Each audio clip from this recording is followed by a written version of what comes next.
অর্থনীতির মৌলিক সমস্যা কি কি? অর্থনীতির তিনটা মৌলিক সমস্যা আছে। আমরা ক্লাসটা দেখে যখন শিট থেকে প্রশ্নটা একবার দুইবার তিনবার পড়ে নিব, এমনিতেই আমাদের মনে থাকবে। আচ্ছা, এখানে কি আছে আমরা পড়ি।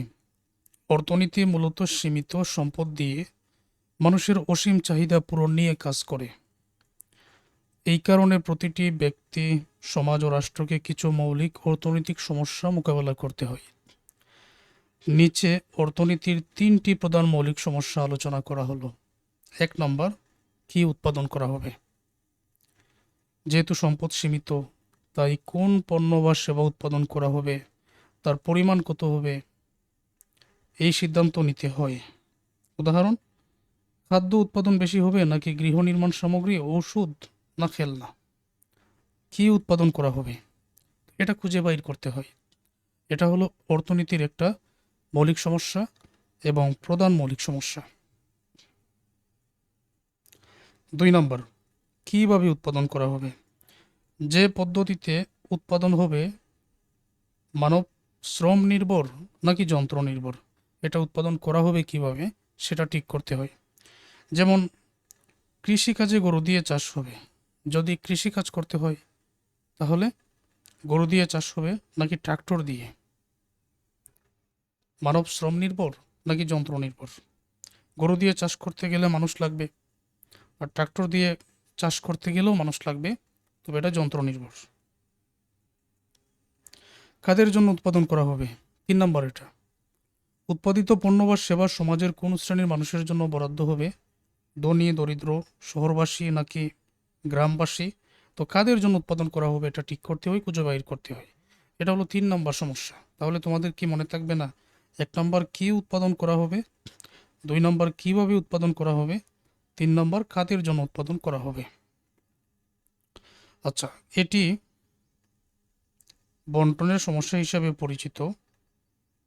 অতিরিক্ত গুরুত্বপূর্ণ সমস্যা, যেমন সম্পদের সর্বোত্তম ব্যবহার, সীমিত সম্পদ যেন অপচয় না হয় এবং সঠিকভাবে যাতে কাজে লাগে, এই আরেকটা সমস্যা। 5 নম্বর, সম্পূর্ণ কর্মসংস্থান নিশ্চিত করা, যেন সমাজের সব শ্রমিক কাজ পায় এবং বেকারত্ব না থাকে, এটা নিয়ে কিন্তু অর্থনীতি কাজ করে। 6 নম্বর, অর্থনৈতিক প্রবৃদ্ধি ও উন্নয়ন। সময়ের সাথে সাথে অর্থনীতি বাড়ে এবং জনগণের জীবনমান উন্নত হয়। তখন উপসংহার আমরা বলতে পারি, অর্থনীতির মৌলিক সমস্যা হলো কি উৎপাদন, কিভাবে উৎপাদন, কার জন্য উৎপাদন, যা সীমিত সম্পদের কারণে সঠিক সিদ্ধান্ত গ্রহণের প্রয়োজন তৈরি করে। সম্পদ তো সীমিত, আবার সবারও চাহিদা পূরণ করতে হবে। এই জন্য এই সমস্যাগুলো সমাধানের মাধ্যমে একটি দেশ তার অর্থনৈতিক স্থিতি ও উন্নয়ন নিশ্চিত করতে পারে। আচ্ছা, তারপর শীট থেকে এটা পড়ে নেবেন। ব্যষ্টিক অর্থনীতির সংজ্ঞা দাও।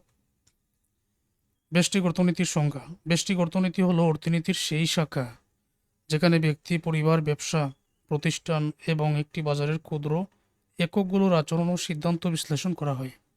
এটা ব্যষ্টিক অর্থনীতি। আর রাষ্ট্রীয়ভাবে, জাতিগতভাবে যেগুলা প্রভাবিত হয়, এগুলা হলো সামষ্টিক অর্থনীতি। সহজ ভাষায় এখানে আরও বুঝিয়ে দেওয়া হয়েছে। ব্যষ্টিক অর্থনীতি এমন একটি শাখা যা একটি নির্দিষ্ট ব্যক্তি, পণ্য, প্রতিষ্ঠান বা বাজারের অর্থনৈতিক কার্যক্রম, যেমন চাহিদা, যোগান, মূল্য, লাভ, ব্যয়, উৎপাদন ইত্যাদি নিয়ে আলোচনা করে। আচ্ছা, ব্যষ্টিক অর্থনীতি কাদের নিয়ে আলোচনা করে, এটা তো একটা শাখা আমরা জানি। এটা নির্দিষ্ট ব্যক্তি, পণ্য, প্রতিষ্ঠান, বাজারের অর্থনৈতিক কার্যক্রম, যেমন চাহিদা, যোগান, মূল্য, লাভ, ব্যয়, উৎপাদন ইত্যাদি নিয়ে এই ব্যষ্টিক অর্থনীতি কাজ করে। এটা আমাদের আগেরও জানা আছে। এপি লার্নার বলেন, এখানে একটা সংজ্ঞাও আছে, তোমরা চাইলে এটা শিখে নিতে পারো। উদাহরণ, একটি মোবাইল ফোনের দাম কিভাবে নির্ধারিত হয়, কোন পণ্যের চাহিদা ও যোগানের পরিমাণ, একটি প্রতিষ্ঠানের লাভ ও উৎপাদন ব্যয়, একজন ভোক্তার কেনাকাটার সিদ্ধান্ত, প্রত্যেকটাই ব্যষ্টিক অর্থনীতির মধ্যে পড়ে। তাহলে উপসংহার হলো, ব্যষ্টিক অর্থনীতি অর্থনীতির ক্ষুদ্র এককগুলোর আচরণ বিশ্লেষণ করে। অর্থনীতির ক্ষুদ্র একক ব্যক্তি, প্রতিষ্ঠান, বাজার, যোগান, চাহিদা, এগুলা এই ক্ষুদ্র একক নিয়ে আলোচনা করে, যাতে বোঝা যায় ব্যক্তি বা প্রতিষ্ঠান কিভাবে সিদ্ধান্ত নেয়, বাজারে কিভাবে দাম ও চাহিদা নির্ধারিত হয়, এগুলো বোঝা যায় ব্যষ্টিক অর্থনীতির মাধ্যমে। এটি বাস্তব জীবনের অর্থনৈতিক সিদ্ধান্ত গ্রহণে কিন্তু এটা সাহায্য করে। এখন তোমরা এটা শীট থেকে পড়ে নাও, মনে থাকবে, পরীক্ষায় লিখতে পারবে। ব্যষ্টিক অর্থনীতির গুরুত্ব আলোচনা করো। ব্যষ্টিক অর্থনীতির গুরুত্ব। ব্যষ্টিক অর্থনীতি হলো অর্থনীতির সেই শাখা। প্রথমে এই পার্ট বি এবং সি এর যে রচনামূলক প্রশ্নগুলো তোমাদের আসছে, শুরুতে ভূমিকা বা সংজ্ঞা দিয়ে শুরু করবেন যে কোনো প্রশ্নের উত্তর দেওয়ার জন্য। পরে পয়েন্টগুলো দিবেন, যতটুকু জানেন এগুলা যে মুখস্থই লিখতে হবে, যেরকম মুখস্থ এখানে তুমি করলে আমি ধরে নিলাম এভাবেই যে পরীক্ষায় লিখতে হবে, বিষয়টা তো এমন না। তুমি যতটুকু জানো পয়েন্টগুলো শুধুমাত্র একটু মনে রাখবে, না হলে যতটুকু জানো এখানে আমি 2 লাইন দিয়ে বুঝিয়ে দিয়েছি, তুমি এখানে আরও 4 লাইন 5 লাইন দিয়ে তুমি নিজের মতো করে লিখো, অসুবিধা কি? এইভাবে আমি নিয়েছি তোমাদের সহজে বোঝানোর জন্য। ব্যষ্টিক অর্থনীতি হলো অর্থনীতির সেই শাখা যা ব্যক্তি, পরিবার, প্রতিষ্ঠান ও একটি নির্দিষ্ট বাজারের ক্ষুদ্র এককগুলোর আচরণ ও সিদ্ধান্ত বিশ্লেষণ করে। এটি আমাদের দৈনন্দিন জীবনের অর্থনৈতিক কর্মকাণ্ড বুঝতে ও সিদ্ধান্ত নিতে সাহায্য করে। নিচের গুরুত্ব আলোচনা করা হলো। মূল্য নির্ধারণে সহায়তা করে এই ব্যষ্টিক অর্থনীতি। ব্যষ্টিক অর্থনীতির চাহিদা ও যোগানের বিশ্লেষণের মাধ্যমে পণ্য ও সেবার মূল্য কীভাবে নির্ধারিত হয় তা ব্যাখ্যা করে এটি বাজারে ভারসাম্য বজায় রাখতে সাহায্য করে। 2 নম্বর, ভোক্তার আচরণ বুঝতে সাহায্য করে। ব্যষ্টিক অর্থনীতি ব্যাখ্যা করে ভোক্তা কীভাবে সীমিত আয় দিয়ে সর্বোচ্চ সন্তুষ্টি পেতে চায় এবং কীভাবে সে কেনাকাটার সিদ্ধান্ত নেয়। ফলে এখানে ভোক্তার আচরণ বুঝতে সাহায্য করে। উৎপাদন ও ব্যয় বিশ্লেষণে সহায়তা করে। প্রতিষ্ঠান কীভাবে উৎপাদন ব্যয় কমিয়ে অধিক লাভ করতে পারে সেই বিষয়ে ধারণা দেয়। এটি ব্যবসায়িক পরিকল্পনা গঠনে গুরুত্বপূর্ণ। উৎপাদন ও ব্যয় বিশ্লেষণে সহায়তা করে। সম্পদের সর্বোত্তম ব্যবহার নিশ্চিত করে। ব্যষ্টিক অর্থনীতি শেখায় কীভাবে সীমিত সম্পদ সবচেয়ে কার্যকরভাবে ব্যবহার করে বেশি উৎপাদন করা যায়। বিভিন্ন বাজার কাঠামো বিশ্লেষণ করে।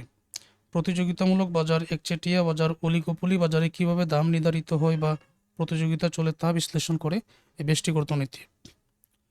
তারপর অর্থনৈতিক নীতি নির্ধারণের সহায়ক।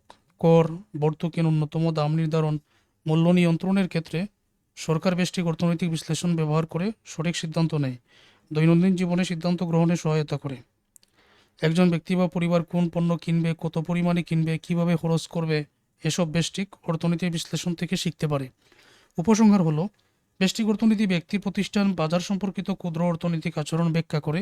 এটি শুধু তাত্ত্বিক বিষয় নয়, বরং বাস্তব জীবনে সিদ্ধান্ত গ্রহণ, সম্পদ ব্যবস্থাপনা, আর্থিক স্থিতিশীলতার জন্য অত্যন্ত প্রয়োজনীয় একটি শাখা। এখন এখানে যা আছে সবই তো বোঝার কথা, বুঝতে পারলে শীট থেকে প্রশ্নটা পড়ে নেবেন আর পয়েন্টগুলো বিশেষ করে মনে রাখবেন যাতে তুমি নিজে থেকে এখানে লিখতে পারো। এই পয়েন্টগুলো মনে রাখতে হবে। আচ্ছা, পরবর্তী প্রশ্নগুলো পরের ক্লাস থেকে বোঝাই।